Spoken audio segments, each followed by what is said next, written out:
Hello guys, welcome to the channel. So now our topic is microtubule. Microtubule क्या है?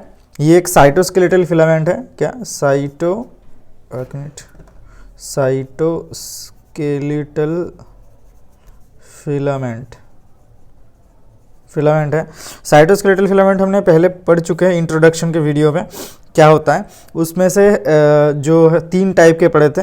3 type क्या था? Microtubule था, माइक्रोफिलामेंट था और इंटरमीडिएट फिलामेंट था। ठीक है, उनमें से फर्स्ट टॉपिक हमारा है माइक्रोट्यूब्यूल, जो उसके बारे में हम डिटेल्स में इस वीडियो में जानेंगे। तो माइक्रोट्यूब्यूल का 3 मेन टाइप्स क्या देखे थे हम? एक था काइनेसिन, दूसरा डाइनिन, तीसरा ट्यूब्यूलिन। कैसे याद रखना है? KDT। KDT मतलब वो हमारा एक फार्माकोलॉजी बुक है, स्टैंडर्ड बुक, जो होता है जिससे काइनेसिन, K for काइनेसिन, D for dynein, T for tubulin. Okay, अभी देखो काइनेसिन जो है ये माइक्रोट्यूब्यूल मेनली हमारा एक्सोनल ट्रांसपोर्ट से रिलेटेड है। इसका मेन फंक्शन है एक्सोनल ट्रांसपोर्ट में इन्वॉल्व रहना। तो एक्सोनल ट्रांसपोर्ट क्या होता है? जो मान लो ये सेल बॉडी है न्यूरॉन का, कहाँ पे होता है? न्यूरॉन में होता है। एक्सोन कहाँ पे होता है? न्यूरॉन। देखो न्यूरॉन का अगर ये सेल बॉडी है, सेल बॉडी, तो ये है एक्सोन। ये साइनेप्स फॉर्म करेगा बाद में जा करके दूसरे सेल बॉडी के साथ, ठीक है ना। तो ये जो एक्सॉन है, ये एक्सॉन दूसरा सेल बॉडी के साथ ऐसे यहाँ पे एक साइनेप्स फॉर्म करेगा। तो ये बेसिक एक ओवरव्यू हमारा न्यूरॉन्स और उसके साइनेप्स, मतलब न्यूरॉन्स के स्ट्रक्चर का। सो सेल बॉडी जो है, ये सेल बॉडी होता है इतना पार्ट, और इतना पार्ट होता है एक्सॉन।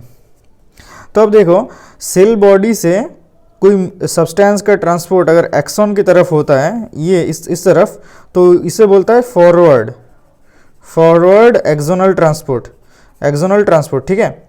और अगर कोई ट्रांसपोर्ट इधर से इधर होता है, मतलब एक्सॉन से अगर सेल बॉडी की तरफ होता है रिवर्स डायरेक्शन में, तो उसे हम बोलते हैं रिवर्स एक्सोनल ट्रांसपोर्ट बोला जाएगा। तो ये देखो, यही है फॉरवर्ड और रिवर्स एक्सोनल ट्रांसपोर्ट। यही काम करने के लिए जो प्रोटीन्स के साइटोस्केलेटल प्रोटीन का हेल्प का ज़रूरत है, वो ही है एक काइनेसिन और दूसरा डाइनिन। काइनेसिन क्या करता है? फॉरवर्ड ये पे काइनेसिन का काम करता है, और रिवर्स एक्सोनल ट्रांसपोर्ट के लिए डाइनिन चाहिए होता है। तो काइनेसिन का काम क्या है? फॉरवर्ड एक्सोनल ट्रांसपोर्ट करना। डाइनिन का काम है क्या काम है? वो रिवर्स एक्सोनल ट्रांसपोर्ट में हेल्प करना। तो ये तो समझ में आ गया, लेकिन इसका एक बहुत इंपॉर्टेंट क्लिनिकल कोरिलेशन है। क्लिनिकल कोरिलेशन कैसा है?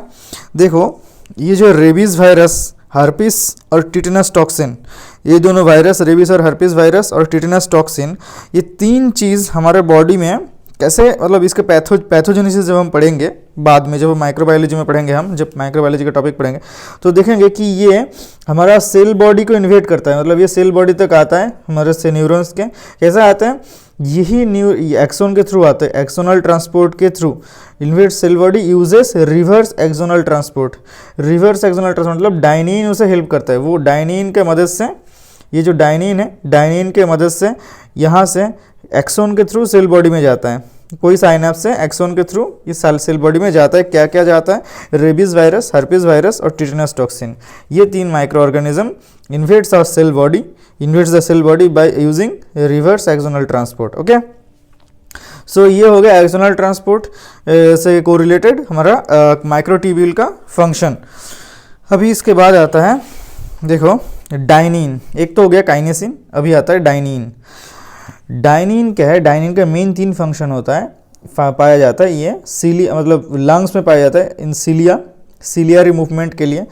दूसरा होता है स्पर्म मूवमेंट के लिए, ये इन्वॉल्व होता है स्पर्म मूवमेंट में। और तीसरा होता है क्या? फेलोपियन ट्यूब के मूवमेंट में इन्वॉल्व होता है डाइनिन। ये 3 इंपॉर्टेंट काम होता है डाइनिन का।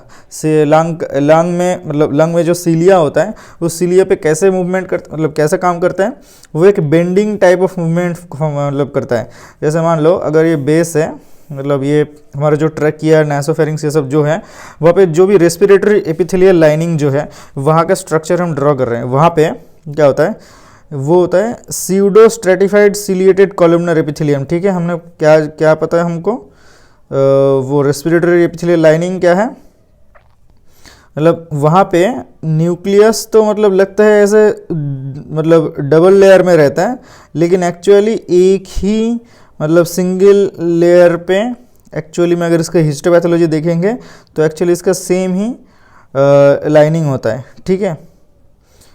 तो देखो यहाँ पे दिखने से कैसा लगता है, तो लगता है कि ये जो सेल्स के न्यूक्लियस है एक लाइन हो गया, और दूसरे मतलब ये बड़े बड़े जो लंबे लंबे सेल्स हैं उसका न्यूक्लियस का दूसरा लाइनिंग हो गया।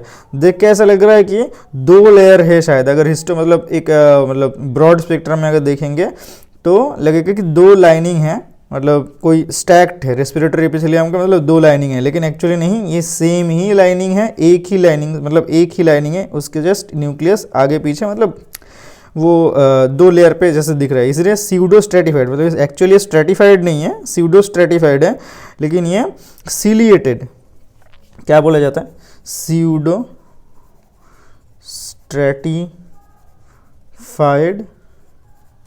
Ciliated, pseudo stratified ciliated columnar epithelium, ये एपिथेलियम होता है ये वाला रेस्पिरेटरी लाइनिंग में। तो सीउडो स्ट्रेटिफाइड क्यों, देखने में लगता है एक से ज़्यादा स्ट्रेटिफिकेशन है, लेकिन एक्चुअली एक ही लाइनिंग है, तो सिंगल लाइनिंग है। सिलिएटेड, यहाँ पे सिलिया रहता है हर एक सेल के मतलब एंड में। सिलिएटेड कॉलमनर एपिथेलियम, मतलब इसका विड्थ से हाइट ज़्यादा होगा, ये है कॉलमनर एपिथेलियम, ठीक है। तो यही लाइनिंग होता है रेस्पिरेटरी लाइनिंग, जहाँ पे सीलिया रहता है। ये सीलिया में रहता है डाइनिन कंपोनेंट। इसका काम क्या है, इसका मूवमेंट में हेल्प करना, लेकिन इसका मूवमेंट मतलब इधर उधर होगा, लेकिन इसका एक स्पेसिफिक जो एक पैटर्न होता है इसके मूवमेंट का। देखो ये मूवमेंट होता है क्या, डायरेक्टेड टुवर्ड्स द नेजोफेरिंग्स। मान लो इस तरफ नेजोफेरिंग्स है और इस तरफ लंग है, तो इसका मूवमेंट हमेशा नेजोफेरिंग्स की तरफ रहेगा हमेशा, ठीक है। मूवमेंट क्यों रहेगा, क्यों, देखो इसका काम क्या होता है, to collect and expel the debris, मतलब जो हमारा सिक्रेशन होता है नेजोफेरिंग्स का, मतलब रेस्पिरेटरी लाइनिंग में, उसको एज ए स्पूटम निकलना होता है, उसको कलेक्ट करके एक्सपेल करना होता है। तो ये काम होता है मतलब सीलिया के थ्रू होता है। सीलिया का एक पैटर्न रहना चाहिए मूवमेंट का, नहीं तो इधर उधर चला जाएगा, उसको नेजोफेरिंग से बाहर निकलना है वो स्पूटम को, इसीलिए स्पूटम को कलेक्ट करना और एक्सपेल करना एज अ स्पूटम, मतलब वही डिब्रीज को एज अ स्पूटम एग्जिट करना, एक्सपेल करना। तो ये काम होता है हमारा सीलिया का मूवमेंट के थ्रू ही होता है। उसका मूवमेंट का स्पेशलिटी क्या है, वो डायरेक्टेड टुवर्ड्स द नेजोफेरिंग्स होता है और एक सिंक्रोनाइज्ड मूवमेंट होता है, ठीक है, सिंक्रोनाइज्ड मूवमेंट होता है, और यही मूवमेंट को बोला जाता है मेटाक्रोमिज्म। सीलिया का रेस्पिरेटरी एपिथेलियम में जो सीउडो स्ट्रेटिफाइड सिलिएटेड कॉलमनर एपिथेलियम है, वहाँ पे जो सीलिया है उसका मूवमेंट का एक स्पेसिफिक नाम दिया गया है जिसे बोलते हैं मेटाक्रोमिज्म, ओके। तो ये हो गया हमारा एक्चुअल फंक्शन डाइनिन का। अभी देखो डाइनिन का एक लंग में है, दूसरा स्पर्म मोटिलिटी में। डाइनिन स्पर्म के मोटिलिटी के वजह है, डाइनिन नहीं रहेगा तो स्पर्म का मोटिलिटी बंद हो जाएगा, मूवमेंट बंद हो जाएगा। फेलोपियन ट्यूब में जो भी सिलियर एपिथेलियम रहते हैं उसका मूवमेंट का भी रीज़न है डाइनिन, ओके। अभी एक क्लिनिकल कोरिलेशन देख लेते हैं। एक डिजीज़ है जिसे बोलते हैं हम कार्टाजिनस सिंड्रोम। इसमें क्या होता है, एक्चुअली इसमें डाइनिन नहीं रहता है, एब्सेंट डाइनिन।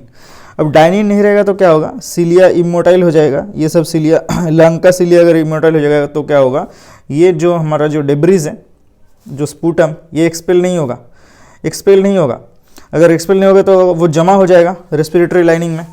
रेस्पिरेटरी लाइनिंग में अगर जमा हो गया तो वो ब्लॉक करेगा धीरे धीरे, ऑलमोस्ट धीरे धीरे ब्लॉक मतलब होने की टेंडेंसी दिखेगा। लेकिन एक्चुअली इसके वजह से हमारा बॉडी कैसे एडजस्ट करेगा, इसका जो रेस्पिरेटरी लाइनिंग का जो थिकनेस है इसको ज़्यादा इंक्रीज़ करके, अब इतना मतलब ज़्यादा बड़ा हो गया रेस्पिरेटरी, मतलब वो ट्यूब्स हमारा ट्रकिया मकिया वगैरह, इसे हम क्या बोलते हैं, ब्रोंकिएक्टेसिस, ब्रोंकस का डायलिटेशन होता है।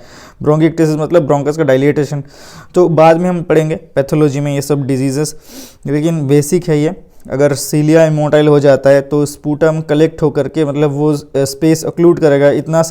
इतना छोटू सा एक ट्यूब्स जैसा एक स्ट्रक्चर, इसमें अगर कलेक्ट होकर अगर जमा हो जाएगा, बंद हो जाएगा, तो इसके वजह से हमारा बॉडी क्या एडजस्ट करेगा कि इसका थिकनेस मतलब इसका मतलब मोटापा थोड़ा ज़्यादा कर देते हैं, मतलब ट्यूब्स को। तो ट्यूब्स रेस्पिरेटरी एपिथेलियम का जो है ट्यूबुल स्ट्रक्चर जो है वो उसमें ट्रकिया आता है, मतलब ब्रोंकियस ब्रोंक्यूल ये सब आता है, वो सब कुछ डायलेटेड हो जाएगा। डायलेट होने के बाद क्या होगा, उसी ब्रोंकस का डायलेटेशन अगर होगा तो उसे बोलते हैं ब्रोंकिएक्टेसिस। एक क्लिनिकल साइन है कार्टिलेजिनस सिंड्रोम का। दूसरा क्या है, स्पर्म का मूवमेंट बंद हो जाएगा, तो इमोटाइल स्पर्म, इमोटाइल इसे बोलते हैं हम एस्थेनोस्पर्मिया। एस्थेनोस्पर्मिया मतलब ये सारे डिजीज सिम्टम्स एक ही तरह, मतलब एक सिंड्रोमिक मैनिफेस्टेशन के हिसाब से दिखा जाता है। तो ऐसा एक बहुत सारे सिम्टम अगर एक साथ दिखता है तो उसे हम बोलते हैं सिंड्रोम, ठीक है। सिंड्रोमिक मैनिफेस्टेशन को हम बोलते हैं क्या, कार्टाजेनर सिंड्रोम। ओके, तो डायनिन रिलेटेड यही था, इतना ही था। तो डायनिन कहाँ कहाँ पे हो जाता है, एक तो उसका एक्सोनल ट्रांसपोर्ट में होता है जो कि है रिवर्स एक्सोनल ट्रांसपोर्ट, और दूसरा है ये सब सिलियरी मूवमेंट पे।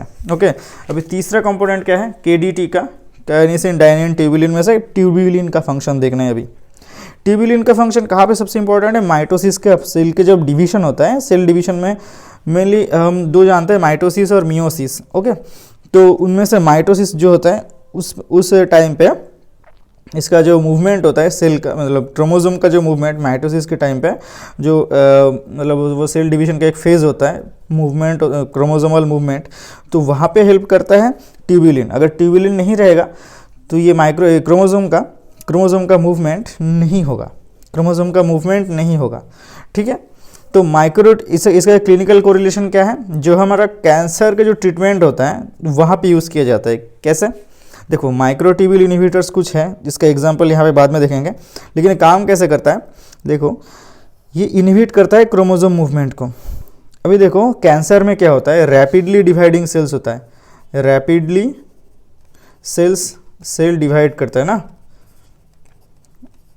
ऐसे कैंसर स्प्रेड होता है। तो अगर एक के बाद एक सेल, कैंसर में यही होता है, तो अगर यही सेल डिवीजन अगर हम रोक देते तो कैंसर का ट्रीटमेंट वहीं पे हो जाता है। तो देखो अगर क्रोमोसोम मूवमेंट को इनहिबिट कर देते हैं तो वो सेल डेथ हो जाएगा, वो सेल डाई हो जाएगा, मतलब वो सेल डिवाइड ही नहीं कर पाएगा, तो सेल डाई मतलब डेथ हो जाएगा उसका। तो यही चाहते हैं हम कैंसर के ट्रीटमेंट में, जो सेल्स रैपिडली डिवाइडिंग है उसका डिवीजन बंद करके, मतलब कैसे बंद करेंगे, क्रोमोसोम मूवमेंट को बंद करके वो सेल को डेथ होने के लिए रख देंगे, ठीक है, मतलब डेथ के वजह बनेंगे। अब ऐसा कौन सा एग्जाम्पल्स है माइक्रोट्यूब्यूल्स इनहिबिटर्स का देख लेते हैं। एक होता है विनका एल्कालॉइड्स, जिनमें से आता है drugs vincristine and vinblastine. Vinca alkaloid group का ड्रग है ये दोनों माइक्रोट्यूब्यूल इनहिबिट कर सकते हैं। दूसरा है टैक्सेन, यहाँ पे आता है पैक्लीटैक्सेल, एक ड्रग है पैक्लीटैक्सेन। तीसरा है कॉलसिसिन जो कि गाउट में यूज होता है, ठीक है।